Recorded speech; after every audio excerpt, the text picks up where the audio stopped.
ఇప్పుడు గరం మసాలా పొడికి కావాల్సిన పదార్థాలు అండి. యాలకులు 25 గ్రాములు తీసుకున్నాను, అందులో 25 గ్రామ్స్ తీసుకున్నాను యాలకులు. లవంగాలు 25 గ్రామ్స్ తీసుకున్నాను. చెక్క 50 గ్రామ్స్. ఆరెంజ్ పువ్వు 15 గ్రామ్స్ తీసుకున్నాను. బిర్యానీ పువ్వు 25 గ్రామ్స్. జీలకర్ర 25 గ్రామ్స్. ధనియాలు 25 గ్రామ్స్ తీసుకున్నాను. ఇంకా జాజికాయ ఒకటి, బిర్యానీ ఆకులు ఒక 5 రూపీస్ అండి, అంటే ఒక 5 to 6 గ్రామ్స్ తీసుకున్నాను.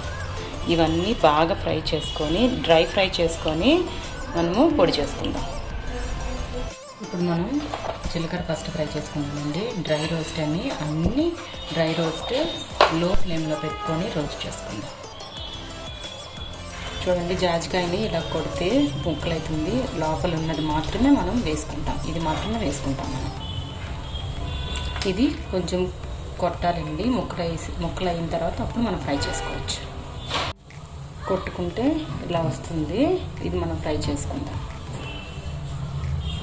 ఇప్పుడు చూసారా, అన్నీ ఫ్రై చేసుకున్నాం కదా. ఇవి చల్లబడిన తర్వాత మనం మిక్సీ మెత్తగా పౌడర్ చేసుకోవాలండి.